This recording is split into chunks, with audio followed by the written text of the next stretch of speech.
E3 is bigger than ever in 2017, with over 30 games on display, each presentation packing the entire theater, celebrity appearances, special effects, and over 1 million concurrent viewers across all the restreams, watch-alongs, and separate platforms. E3 has become a mammoth of gaming news, where the heavy hitters of the industry all come together to hype everyone to ludicrous proportions. Holy shit. Is it a sequel or remake? Dude!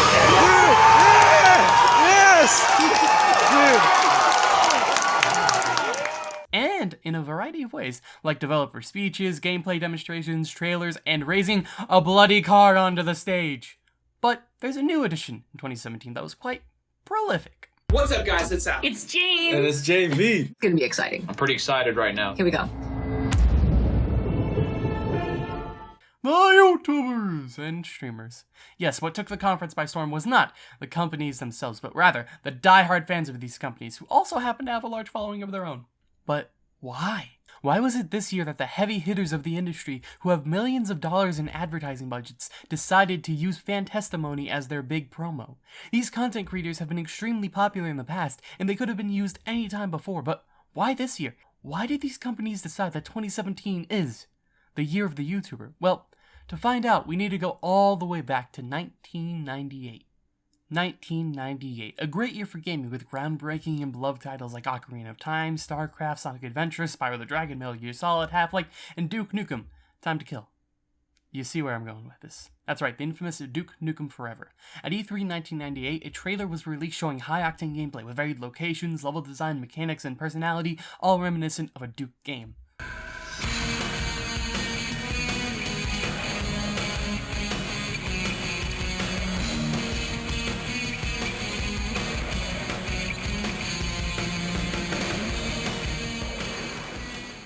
Sadly, this is the game we never got. You see, after being stuck in development hell for over 15 years, it was eventually plopped out to the dismay of Duke Nukem fans. Maybe it was stupid to expect more from Duke Nukem after all of the problems that this game had being made and the development cycle, but I at least expected something a little bit more fresh for Duke fans than this cookie-cutter, copy-paste, modern first-person shooter.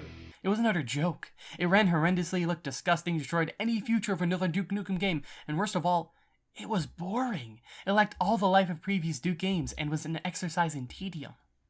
This is the first time a bait and switch of this magnitude occurred, where the people felt betrayed by big companies, that they felt lied to, that these companies didn't actually care about the player, that they would stoop so low as to lie to their customers to sell them complete trash. And this is the point where you ask, so what?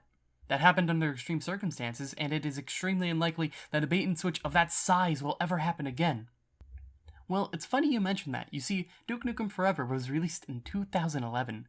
So, let's jump many years in the future where developer trust was still relatively high. Aliens Colonial Marines, the first big-budget AAA Aliens game, a beloved franchise by many. The trailer looked amazing with lighting effects, awesome alien fights, miniguns, and many other things that did not make it into the final game. But the problem spread further than just the trailer on stage. In interviews, the developers promised many features that just weren't true. It was the constant lying that people got tired of and eventually crucified Gearbox for. We're not settling, like a lot of games based on licenses, they become kind of work for hire projects, just milking a franchise. When Gearbox works in other people's space, it's because we love that space and we want to. They become kind of work for hire projects. Even after a 60-gigabyte patch that was supposed to fix many problems with the game's visual fidelity, it was still nowhere near the level of quality and polish of the original trailer. I may have been highlighting the big offenders here, but there are other examples on smaller scales. Just know that this has become a problem where the trailer is not representative of the final product, and developers and publishers continually lie about the state of the game and other such promises. The last straw for people was No Man's Sky. We've created a procedural universe. It's infinite, and it's one that everyone can share. We're going to start every player on a different planet, so no two people will have the same experience. This universe that we've created, it's so vast, it's so boundless, it's actually infinite, and we don't even know what's out there. Needless to say, these aspects of the game were very stretched, and by the time the game was released, everyone had found the horror that is disappointment. They were disappointed because the game that they were promised was not what they got. They were disappointed because on August 9th, 2016, they received a game very different and in many aspects worse than what they had been shown and told. The backlash was extreme, with thousands demanding refunds and thousands more lambasting the developer for lying straight to their face. Which, by the way, don't do that. Sure, if someone messes up and lies consistently, then lambast them, but there could have been other factors at play. Ultimately, he's responsible for what he said, but just take it with a grain of salt. Anyway, this was a living nightmare for Sony, a PR fixtorum, if you will? They did not want to relive this anytime soon, and neither did other companies. You see, these other companies, they saw the signs, and now we come to the reason you, yes you, clicked on this video in the first place. Why YouTubers? Aside from their popularity, which was already incredible in past years, the reason companies used YouTubers was to try and distance the developers from the consumers, and also use them as their marketing machine. The influence of YouTubers and streamers has been growing since their inception, and it does not seem to be stopping anytime soon. Many companies give out free copies or pay people to play their game on a YouTube video or otherwise. This is a sponsored video, so keep that in mind. Overall, it's great for the medium as it allows content creators to be more in tune with developers, and as long as it's disclosed, there's no problem. For the most part. When companies start to value the content creator's ability to market too much and become a cynical business, then stuff like Bethesda can happen. H-Bomber Guy explains it best. These people seem lovely, and they just seem like actually really big fans of Bethesda and their games and the Elder Scrolls series, and that's fine. But isn't the purposeful choice by Bethesda to only send early copies out to these people really telling about the kind of audience they want to cultivate? About the level of uncritical love for a company you need to have to be permitted to play their games in advance and talk about them? By heavily relying on the content creators and valuing them too much, the end result is that critical discourse on problems with the game will be stunted, and people who just can't wait to play a game they are so hyped for will end up getting screwed. But what about Sony, you say with your snazzy top hat? Despite them being the cause of this storm, you haven't shown us any footage of their conference. Well, here's why.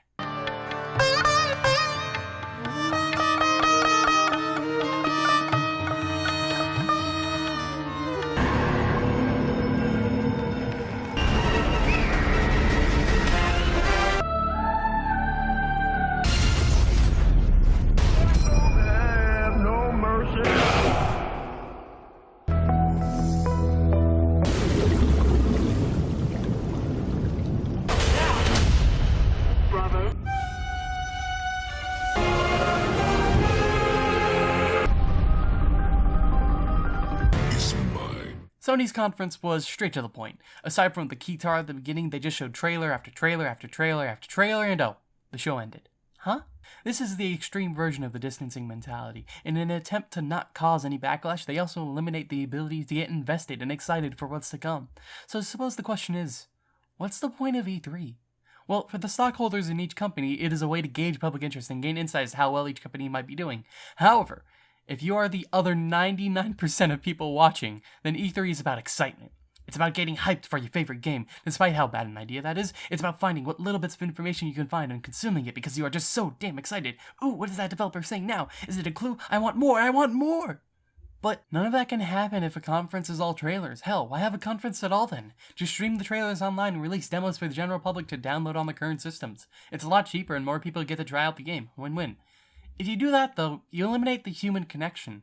You stop genuine moments of struggle, relief, happiness, moments like this. Thank you. Thank you very much.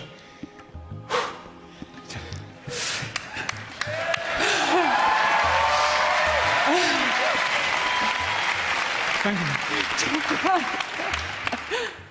Back in May, it was announced that there would be no Beyond Good and Evil 2 at E3, from Mikael Ansel himself. That moment was a product of Beyond Good and Evil 1 selling poorly enough to where the sequel seemed impossible. The continuation of his story trilogy staying locked in his head, but a few years later he finally received funding and started work on the sequel. For almost 10 years he had been working on this game, and he was so disappointed that he wouldn't be able to show people his masterpiece that, when he finally was, and to 1 million people nonetheless, he felt nothing but joy. Those moments don't happen without the developer. Just look at Nintendo. Don't get me wrong, I love Nintendo. I've consistently bought their console first in each generation because of the games they offer. But their Nintendo Directs just feel so constructed. With a few exceptions, it does not feel like they're connecting with us. It feels like they're just trying to get the job done. Just look at the difference between Mr. Iwata live and in a Direct. I suppose I could give you a list of our technical specs. I believe you'd like that. but I won't for a simple reason. They really don't matter. I know that many of you are looking forward to E3 in June. We are preparing a separate Nintendo Direct that is focused on future Wii U contents that will air around the time of E3. So, why was this the year of the YouTubers? It stems from a culmination of backlashes resulting from many lies stemming across many E3s, and the realization that if you use content creators as a tool to get others excited about the game, you don't risk a developer making a promise that the game won't live up to, as well as garnering the attention of the communities behind each content creator. How is this the year of the YouTubers? That's pretty self-explanatory. You see, they're using YouTubers and streamers. And the year of the YouTubers flows better than the 31,536,000 seconds of the streamers. Hey, you made it into the end of the video. Good job, you boy or girl or whatever you are. I had fun making this. I usually do when I'm inspired by something. Like all my other videos. I get inspired and I do it. It's fun that way. Make sure that I keep my attention span from withering away into nothingness. Now, I usually do these in one take, but I forgot something, so I had to make an addendum. If all the stuff in this video, there's a link to it in the description, so anything that you see, except for some of the pictures, I guess, or some of the titles that I made myself, whatever, but any music or whatever, that's gonna be in the description. As well as, look on screen, wow, look, it's a video of me doing a podcast with my friends. Yeah, we do that. It's fun. We have a great time. We talk about our weeks, and then we have this thing called Anime Homework, where we watch an anime and then we review it on the podcast. It's great fun. And then also, if you're more into the analytical stuff, then boom, right there. That's me analyzing the RWBY trailer, or RWBY Volume 4 intro. And it was made before RWBY Volume 4 was even released, so it makes predictions, and I had a fun time making that one too. And so yeah, I would say that there would be an annotation on the screen to take you to both those videos, but there's not. So instead, there's a link in the description because they got rid of annotations for some fucking reason. I don't know why. The reasoning was bullshit too. Anyway, thank you all for watching, and I'm still really bad at outros.